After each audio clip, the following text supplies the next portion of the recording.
So welcome back to The Expert Edge. Today's conversation is phenomenal. It is with the leading thought leader on customer engagement and employee engagement. His name is Joey Coleman. He's a good friend of mine, and he has created some incredible experiences that I've been able to be a part of. And in today's session, we cover some really specific things that you need to be doing for your course customers and your group coaching clients in the first 100 days.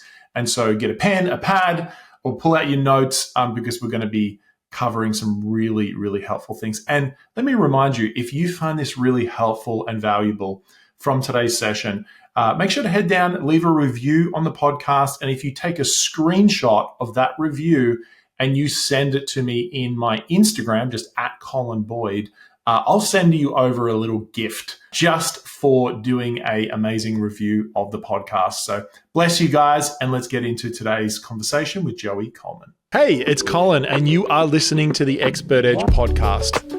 I was a professional speaker for over a decade, and now I focus on helping coaches, speakers, and course creators to speak and sell on virtual and live stages. The Expert Edge podcast is weekly content focused on helping you build your expert business. We cover marketing, storytelling, sales, communication skills, and so much more. Thanks for taking the time to tune in, and make sure you subscribe and follow us on all our social channels so you don't miss a thing. Let's listen to today's episode. Joey Coleman, welcome to the Expert Edge. Colin, thank you so much. I am so excited to be here. Thanks so much for the invitation. And thanks to everybody who's kind enough to be listening in, watching in. I've been looking forward to this conversation for a long time. Yeah, Joey, you are just phenomenal. And I'm so excited to share you with my audience. I went on your website recently, and first of all, I love how clear you are with your message. You know, you go on your website, everyone should go and check it out, joeycoleman.com. And it says, Joey teaches companies how to keep their customers and employees. That's it. And I'm like, oh my God. That's basically all I do. That's all I do all day, every day. Keep your customers, keep your employees. You do those two things, life will be pretty good. Yeah. And I feel like just that sentence is a masterclass in messaging. I will say that we had Donald Miller on here recently. Oh, great guy. Love Donald. Absolute master of messaging. And the simpler you can say something, the better. So we're going to be talking today about keeping customers happy, engaged, paying you continually.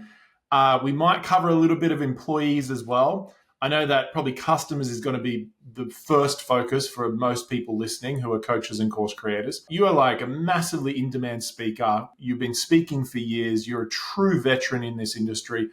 An impeccable reputation. Whenever I mention your name to someone, people are just like, oh my gosh, like he's the real deal. He's phenomenal. Now, I will say, let me humor you for a minute. We booked you for 2 days. My audience don't know this. We booked you for 2 days, and you created a 2-day experience for us. I'm a part of a small peer mastermind. And we were like, let's just throw in a ton of money and get Joey to create this incredible experience. We flew out to Vegas. I remember landing, and there was someone waiting at the airport. He picked me up. I got into the car, and then I got a text message from you with a personal video welcoming me to the Vegas experience. And then I arrived, kind of got checked in, and I remember we were having drinks out the front, and then all of a sudden, like violinists and they start like come out and they start like serenading us. I'm like, what the heck is going on? And then we go out, we see Cirque Soleil, and then we go out for dinner before that. And I sit down and I've got my name projected onto my plate. The whole table is photos of the Beatles, but it's actually us who are a part of the mastermind with our faces over the Beatles. And like there was so many things going on, and I'll share a little bit more as we go on. But dude, it was such a memorable experience. It is the most memorable experience I've ever had of being a part of an event. And so, Colin, thank you. I so appreciate it. It was such an amazing event to plan, and you and Stacy and the rest of the crew. I mean, just amazing humans to work with. I had a blast doing that. It was so much fun. Yeah, and I share that for 2 reasons. First of all, to make people jealous. But no, the second reason is to give you guys some context of what Joey does, because he creates these incredible experiences for clients. For his clients, he helps business owners create experiences for their clients that they never forget, never want to leave, and just want to keep staying on and being a part of the program. And so, talk to us about, Joey, this idea of the first 100 days. When did you kind of come up with that idea? What was the journey of that? And what does that mean? What does that look like for people?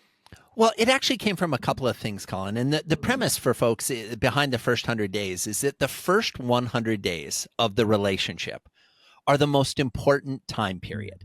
They are most dispositive of whether a customer will stay around, right? How they feel on day 101. If they are loving you, the research shows they will stay for a minimum of 5 years. I'm going to repeat that. The research shows if on day 101, a customer is absolutely loving you, they've had a remarkable experience across the first 100 days, the average customer will stay a customer for 5 years. To me, that's more than reason enough to focus on the foundation of experience you are creating between yourself and your customers in the first 100 days. Now, across those first 100 days, we're left with all kinds of things to consider. How are we going to onboard them? How are we going to make them feel a part of our organization? How are we going to deliver value? How are we going to keep the promises that we made during the marketing and sales parts of the conversations? Totally. All million little pieces and little intricate elements of these interactions and relationships. But if we get this right, we can have a customer for life. And to me, that just creates such an opportunity to explore what's possible. You ask, where does the idea come from? It comes from the research, right? I was doing some research and I found out that in the typical bank, 32% of their customers quit in the first year, and half of those new customers quit in the first 100 days. So I don't know if you've opened a bank account recently, Colin, but it's not a fun experience, right? Right? It's a horrible experience. It's not fun. You've got to get a new ATM card. You've got to get new PIN. Maybe if you're old school like me and you like checks, you got to get new checks. Yeah. At least here in the US, you've got to go into the bank. You can't do it online. They've got to actually say 17 forms of ID. They want to see bills. They want to see all this stuff. You get it all set up. Then you've got to transfer money in. You've got your old account. You got to wait till checks clear or payments clear from there. You got to set up new auto pay. It's a nightmare.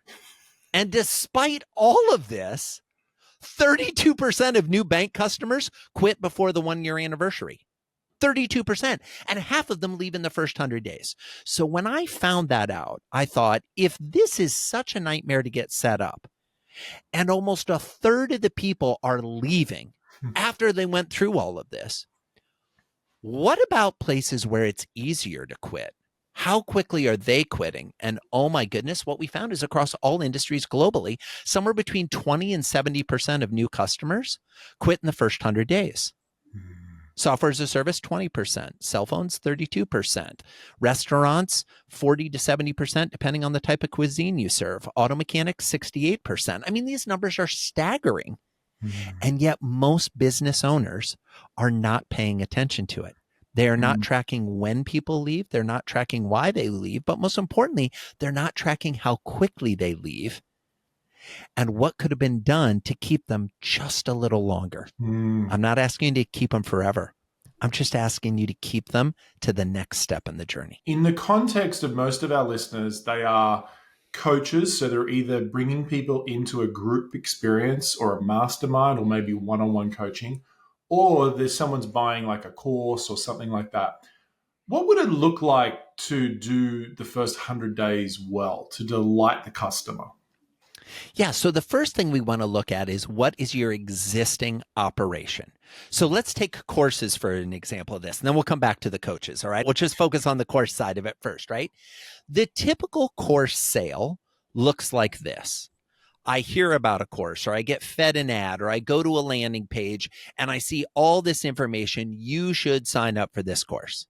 And then I say, great, I'm going to sign up for the course. So I put in my credit card information and I hit purchase. Then what happens? Well, as a general rule, one of two things. I either get flooded with cajillion emails and here's your access information and here's how you log in and look, 38 hours of videos for you to start watching. Let's go. Most people who are buying a course do not have a ton of time. Most of the people who buy a course are looking for an answer. They're looking for a solution. They're not looking for a homework assignment.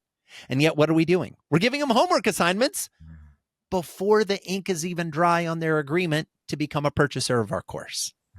Now, I'm not saying that you can't have a bunch of content. I'm not saying that you can't have homework assignments. Those things are good.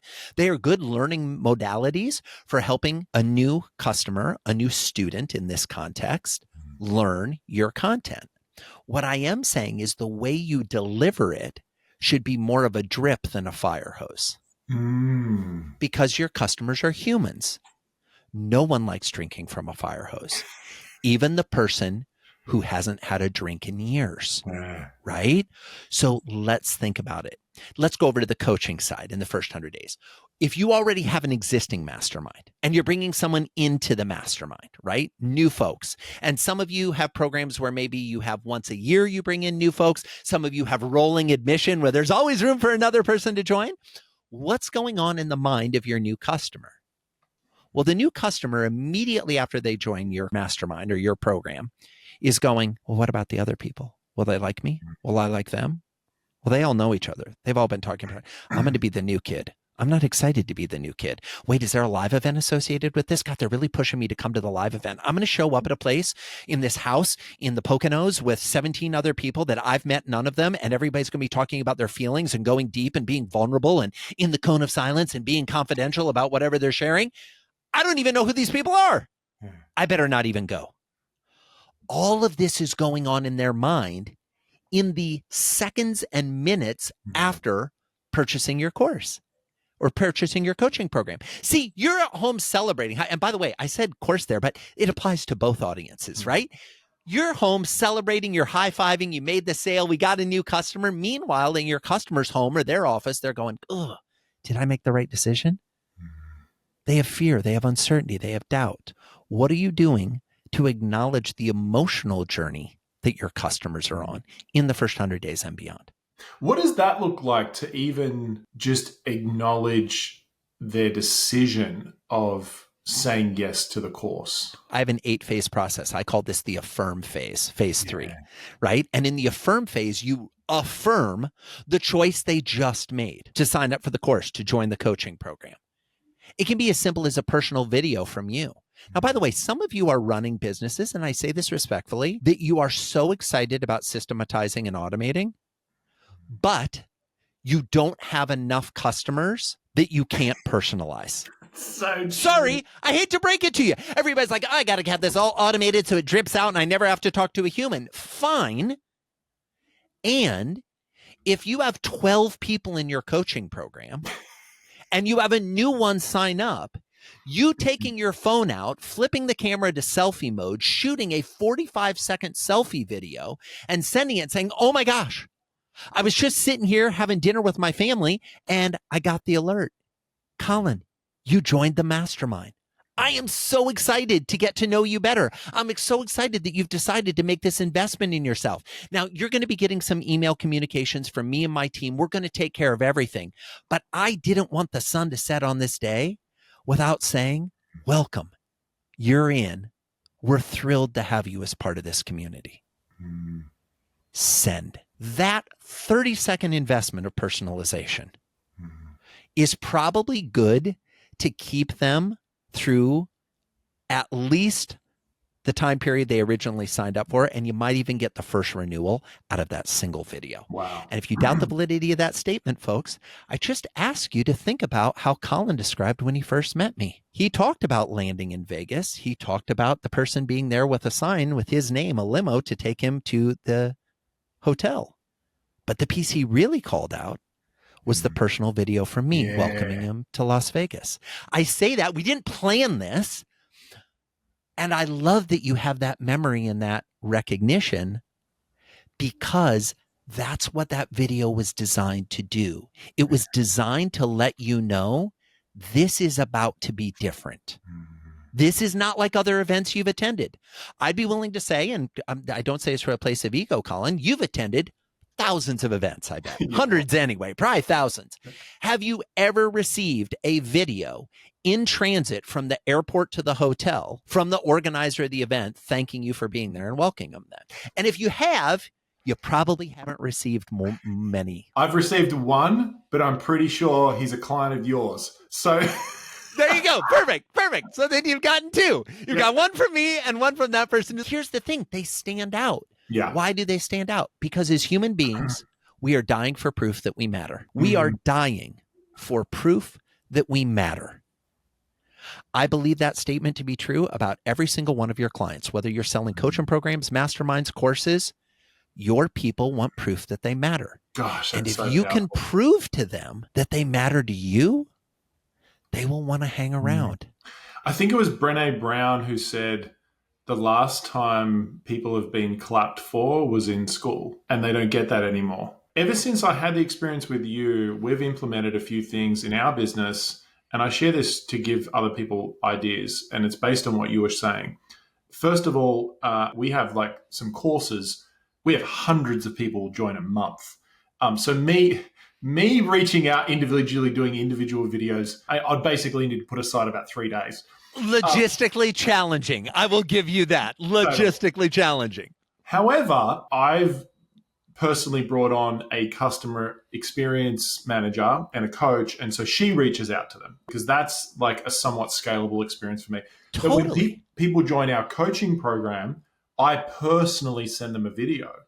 And hopefully I'm not wrecking the surprise too much, but I literally get emails back from almost every single person. They're like, oh my gosh, I did not expect this. This just made my day. And then we also do things of when people have wins, I send a personal video to encourage them and let them know that I see them. And like the response we get from that is just incredible. And because it's random, it's not like planned. We capture the wins and then send it. Yeah. Exactly. Two things I want to call out for folks who might have missed the brilliance of what Colin is doing. Number one, let's talk about that first video. You said they respond back and say, I did not expect that. Anytime you can be unexpected, it is a net positive in the win column. Okay? But they also follow up with, it made my day. Why? Because you gave them proof that they mattered.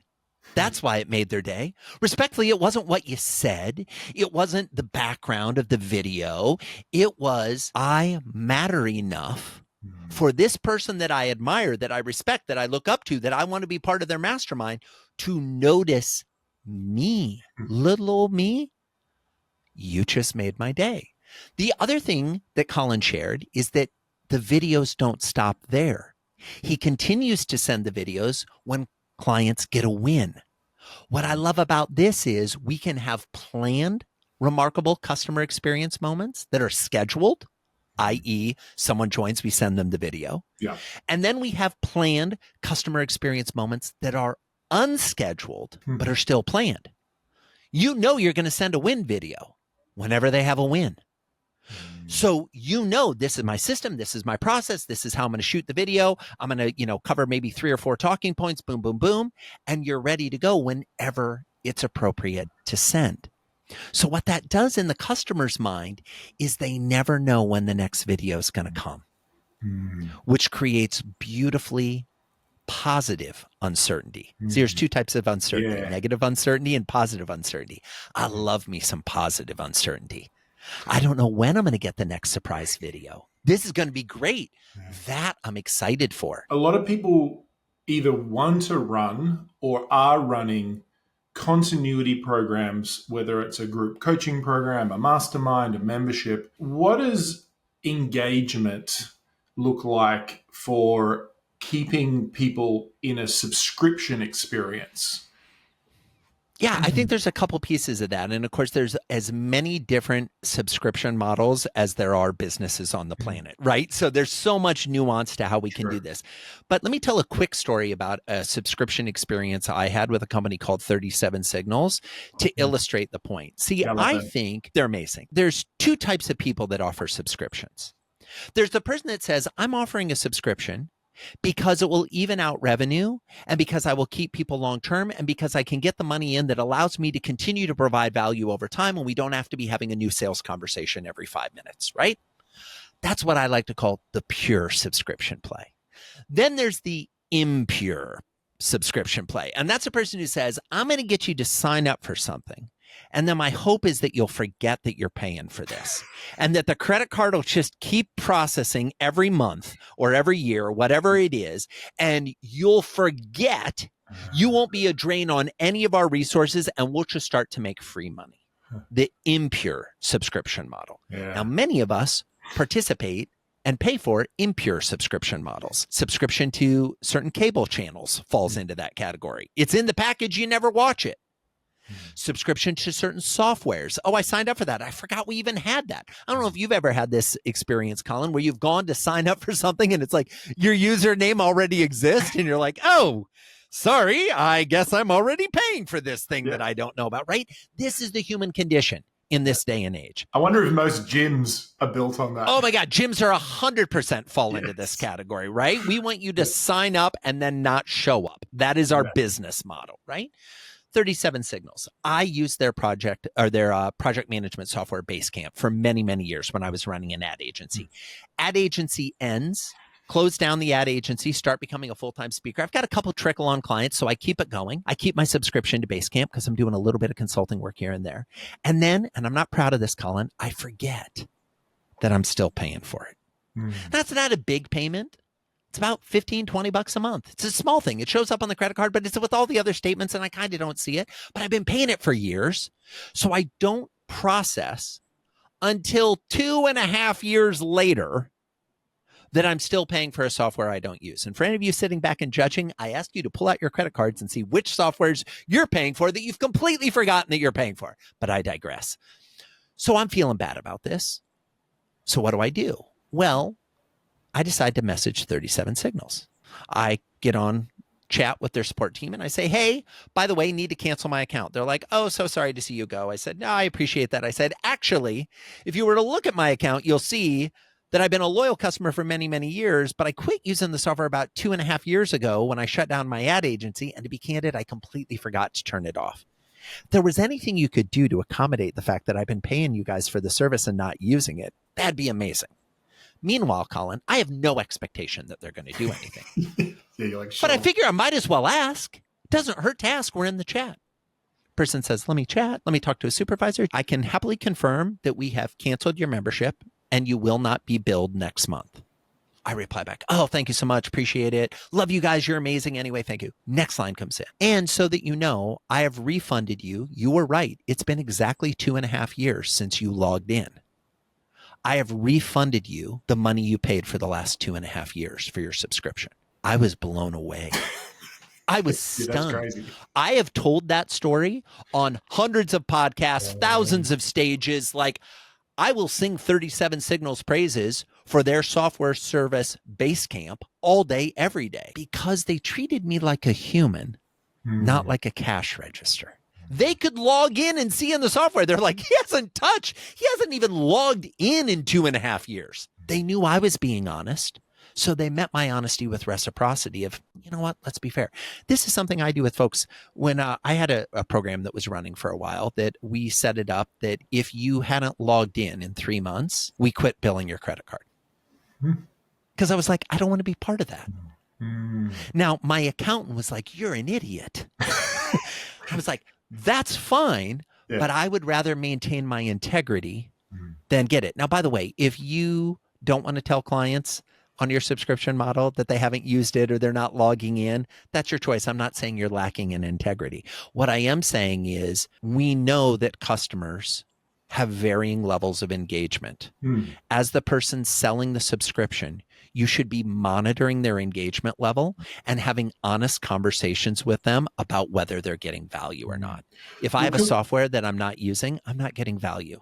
Well, can we look at that? Because I feel like the audience I attract, very heart-centered, want to serve people, very driven for getting people results and caring for people. And I feel like for most of my audience, they probably lean too much on the other side of they burn themselves out because they're trying to like do everything for people, right? Totally. But they may not be doing it the right way. They may not be hitting the right buttons.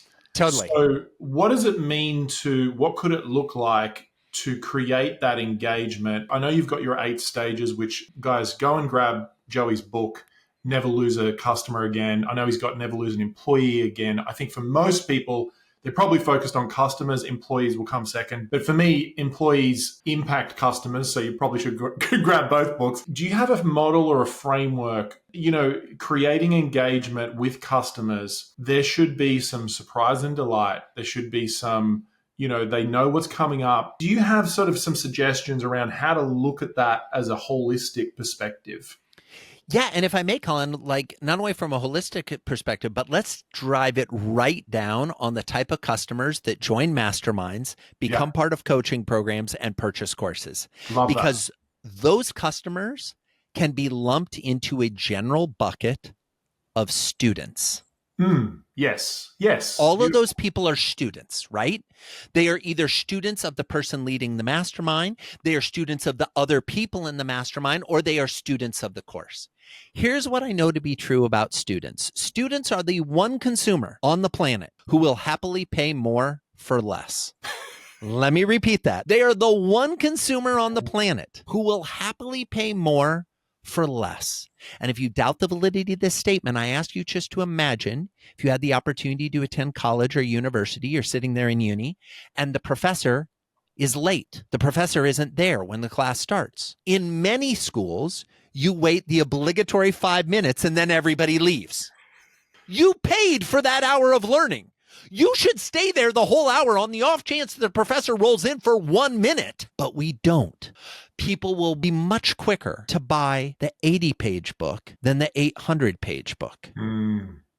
They will happily pay more for the 80-page book than the 800-page book.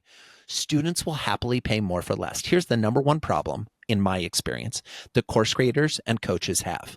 Because they are trying to provide so much value, they miss out on the fact that they are overwhelming their customers. They're giving too much homework. They're sending too many videos. They're asking them to consume too much content. Less is more.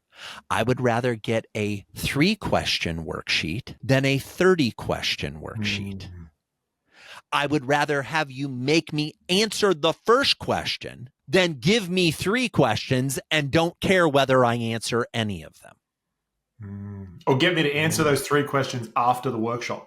100%. Let me answer 1 question in the workshop and do it while we're here rather than give me like a ton of homework after. Exactly. They call it a workshop for a reason. You're supposed to be working. You're not supposed to be being flooded with content. They don't call it a listen shop. Roll up your sleeves, let them do it. Now, here's the thing, and I'm guilty of this too, Colin, as a speaker, as somebody who leads workshops. My desire to answer all their questions, my desire to show them all the nuance, my desire to get them through all 8 phases of the journey means that I end up fire hosing some of the information to get it covered. That's a disservice to them and to me.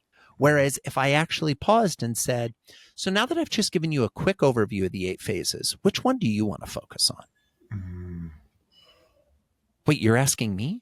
Imagine a course that you walked through, and instead of going module 1, 2, 3, 4, 5, 6, 7 through infinity, you did a 5-minute overview video. And then they said, now that you've watched the overview, which thing are you most interested in learning about? And then you went to that section of the learning. How would it change our approach as course creators to think about modules that are interchangeable and can be done in any sequence instead of we've got to build from A to B to C? Well, you do have to build from A to B to C until you learn how to read. And then the letters don't have to come in any specific order anymore, do they? No, they can be arranged in any way we want. So I think there's an opportunity to think differently about the volume of content we're providing to our students and the pacing of that content. Yeah, I think it's especially with running a group program because you have this desire to want to serve them and help them. And it's so easy to just keep stacking things in. And it's not necessarily what the audience wants. And I know for me, in fact, I've been a part of programs before where they started off with like 2 live events, and I was like, okay, cool, I can do 2 live events. And then they went to 3, and then they went to 4, and then they went to 5. And then literally there's like 8 live events running per year. And even though they're providing, so-called more value, because I couldn't attend half of the events, I actually stopped being a part of the program because I felt like I was losing the value, even though I was getting more. It's weird. Yes. Well, it is weird, but it isn't. It's very human because what was happening? They were triggering 2 elements of your core humanity. An element of, well, how much of what I purchased am I actually taking advantage of? When it was 2 live events and you were going to both, you were taking advantage of 100% of the offerings. When it goes to 8 and you're only going to 4, now this is 50% of your investment is being used. Now, we both know that you've actually doubled the total amount of live events, Totally. but our brain says, nope, it's only half. That's only half. Not to mention, how did you feel when it was the days and weeks leading up to those 4 events you didn't go to, when you're getting the emails that say, see you in Vegas, see you in Tulsa, blah, blah, blah, whatever it is, you start to have FOMO. And FOMO doesn't usually result in the person doubling down and going next time. What it usually results in is the person saying, that's a pain that I don't like. How do I avoid that? Well, I have 2 options. I can go to the event or I can leave the group. The easier option is to leave the group than go to the event. Because if you could have gone to the event, you would have gone in the first place. You wouldn't have experienced the FOMO because you would have been able to attend in the first place. So we already know that going to the event was off the table. So now what's left? Well, our brain is left with saying, well, I was supposed to be at that event. I should have been at that event. I couldn't go to that event. Why am I paying for these events? That's the logical sequencing.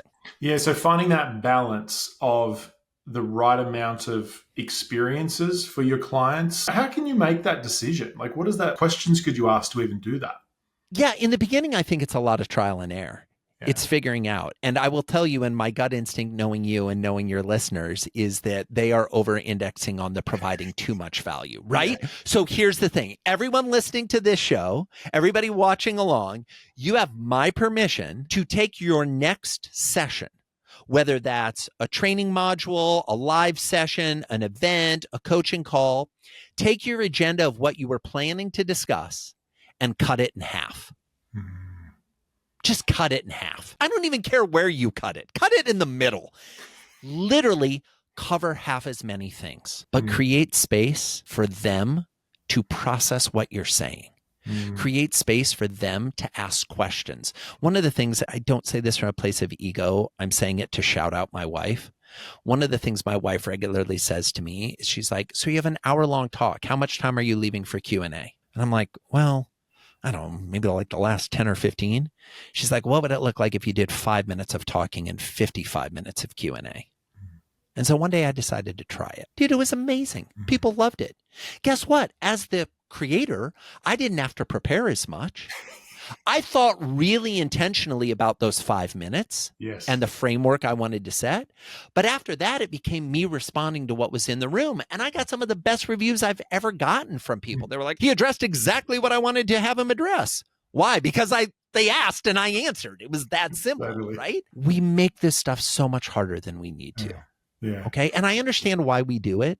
But a big piece about why we do it is because our own imposter syndrome is slipping in, our own fear of, am I worth it?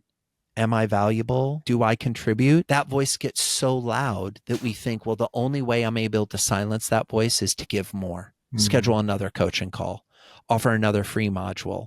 I know we'll throw in 3 more bonuses. You know, I love these things on course creator pages where it's like, and if you buy the course today, you also get the email templates and you also get this and you also get this and you can immediately download this and you get a 2-hour coaching call about this and you get this. And I'm thinking, imagine going to a bookstore and picking up a book and being like, I think I might buy this book. And when you got up to the cash register, they said, oh, well, because you bought this book, you get this workbook and this book and this other book and this other book and 3 other books. And by the way, the author's in the back. He wants 30 minutes of your time to talk to you live right now. We'd be like, oh my God, can I give back the book? You just overwhelmed me. Yeah. the value of your work should stand on its own without you having to add 78 upsell. Yeah, I think being very conscious of what those bonuses are is definitely important, because I feel like our industry, I say as the expert industry, course industry, a lot of the time people have seen it's just a stack of bonuses and they're not really thought through properly. And it's definitely overwhelming. Now, when I did the experience with you, Joey, we went to Circus LA. The next morning we had a workshop with you. And I remember it was like 10 a.m. We're about to go on break, and then we hear a knock on the door. And then all of a sudden, there's two Circus LA members walk into the room. And we're like, oh my gosh, we saw them on stage last night. We've got them in the room.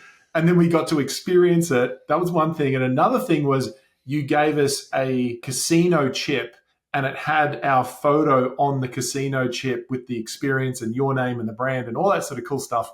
Can you give some cool examples of like wow and surprise and delight, different ways that, coaching clients of people that you've just seen that they've done that are just kind of inspiring and so forth?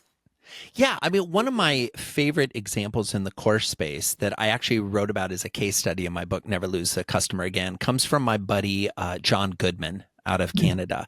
And John created a program to train and certify online fitness trainers. Now, he did this this is pre-COVID, before everybody had an online virtual trainer, right? This is a long time ago. And one of the beautiful things he did, which was so remarkable, is when you bought his online course, 2 days later, via FedEx in the mail, you got the course textbook. Now, I'm going to just ask you all to pause for a second and think about how many times you've purchased an online course that maybe had PDFs you could print out, or maybe little things you could view, but how many of them sent you a 150, 200-page hardbound cover textbook to follow along with the course? So what he was doing, because he knew his target audience were a lot of people who were coming, who maybe hadn't gone to college or university, but kind of wanted that certification. They wanted that feel, that imprimatur of success or learning. And he was like, ooh, we're going to give them this. And they loved it. But the thing that was really brilliant, and you alluded to this earlier, when you completed the course, you got a framed certificate mailed to you, a diploma. How many online courses send diplomas? Maybe they have something you can print and, oh, now you can put this badge on your website. You're certified in our program. I'm being a little flippant when I say that, but those are the ante-up chips to sit up at the table. They are not surprises and they are not delightful. What's brilliant about the concept of surprise and delight is most humans forget the and that comes in between. They put all their focus on surprise, or they put all their focus on delight. Surprise and delight is a paired set. It should be a surprise that actually delights the person. Can I ask on this? Because I feel like this is really important. And you were speaking about this when we got together, the idea of not putting your brand on everything that you send out. Like, you get the mug with Joey Coleman on there, so I've got to like look at your name every single time I drink a cup of coffee. Like, what's your thoughts on that?